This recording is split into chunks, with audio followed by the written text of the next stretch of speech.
So ayan, good morning sa inyo guys. Bali, nandito tayo sa loft. Ayan, ngayon lang tayo ulit nakasilip dito sa mini flyer loft natin dahil wala naman laman yan.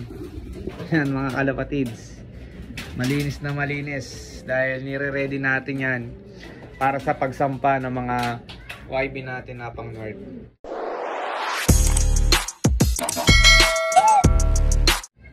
Okay, so ayan, tiis-tiis muna tayo. Tanggal inip natin kaya nililibang natin yung ano natin dito sa pag-focus sa breeding. Tsaka yun, may bago tayong alagang beta. So Sabado ngayon mga kalapatis, bali maglilinis tayo ng mga poop tray. Ayan, pakita ko sa inyo mamaya yung poop tray nito. Ang ganda ng resulta ng ano na ginagamit natin. Digestion, victory, tapos itong breed tonic. Ang ganda ng resulta doon sa mga YB. Makikita naman natin yun sa poops nila. Mamaya pasilip ko sa inyo. Ayan yung ano nila, yung pugaran nila mga kalapatids. Tapos pakita ko sa inyo yung eto, hilahin natin. Dilinisin naman din natin. Ayan mga kalapatids. O di ba? Nakapaikot sa pugad. So sign ng healthy YB yan mga kalapatids. Tapos ganyan yung poops nila. Pasintabi lang po sa mga nanonood. Baka kumakain kayo. Ayan. Yung poops nila ganyan, no. Tuyo, tapos buo-buo. Ayan, paikot sa pugad. Ayan. Sign na healthy yung ano natin. Sign na healthy yung ating mga YB mga kalapatids. Okay, so maglilinis muna tayo. Ayusin muna natin dito. Let's go. Ayan, linis tayo guys.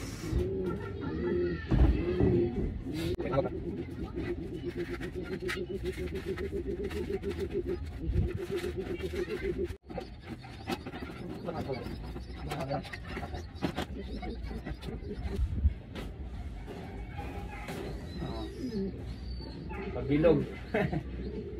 Ito madami-dami kasi alam niyo naman kapag dumumi ang YB talagang ano, tayo mga breeder pag dumumi malalaki. Easy clean, di ba? Pang anuan lang. Tanda na.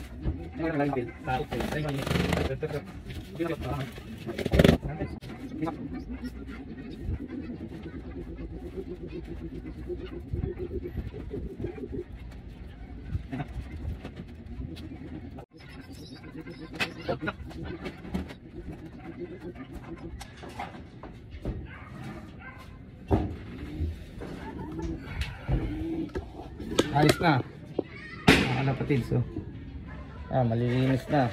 Wala lang mga poop tray. Huwag lang mababasa ulit ng ulan, ng angin ng ulan para ano, hindi 2 days o 3 days pa tayo bago ulit maglinis. Pag nababasa kasi automatic linis agad yun. Mga kalapatids, so maliwalas na. Ayos mga kalapatids, so yun lang. Dito na natin puputulin yung vlog natin. Update lang sa ating kalapatihan mga kalapatids. Tapos isda naman tayo. Let's go!